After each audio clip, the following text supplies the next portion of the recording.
Hi, Mr. Cotter. We met at last week's staff meeting.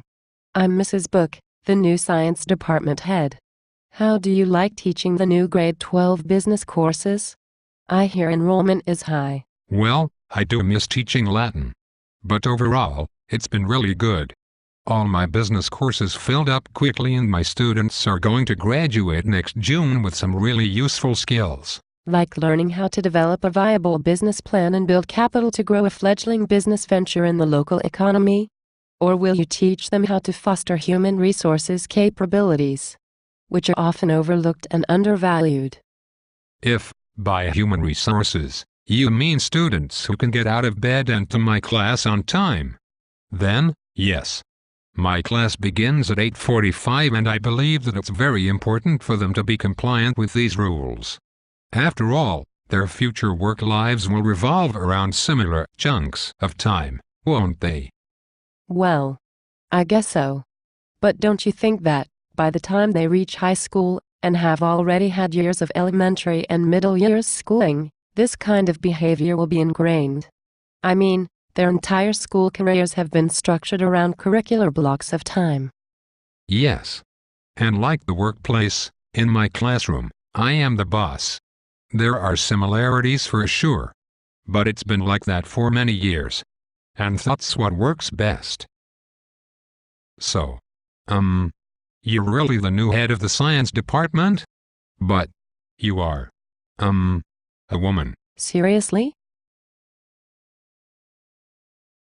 You're kidding, right? Yeah, sure. I'm just joking with you. I think the business course offers these students a great opportunity to graduate with a credential that will make them all valuable employees.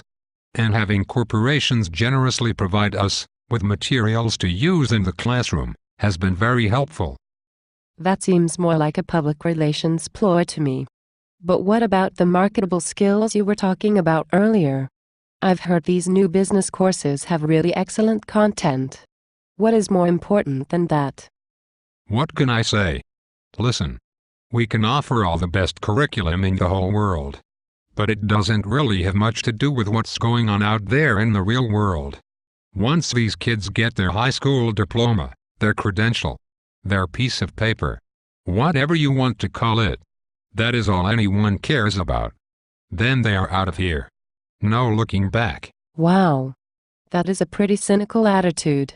Why are you still teaching anyways? From what I understand, the new business courses are very engaging and progressive material. Stuff that could really impact a student's choices for what they feel they can accomplish or achieve in their future education or careers. You really should be more careful about saying that word too loudly around here. What word? Progressive.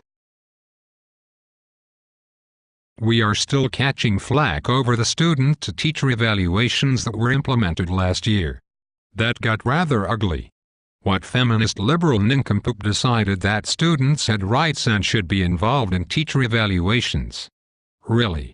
That can only lead to teaching sex education and evolution. I'm confused. You do realize that I'm a science teacher, right? Are you having a psychotic episode? Should I go and get your medication for you? Or call your sponsor? I think I'm late for a meeting. No. Wait.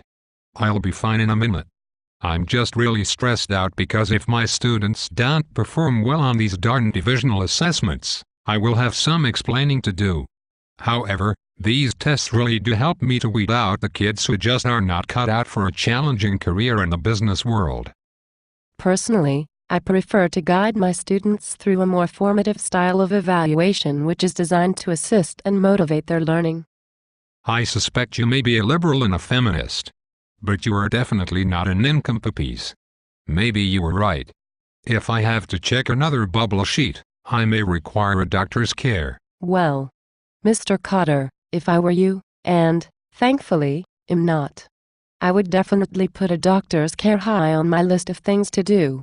And you might want to reconsider those sideburns. Just a thought.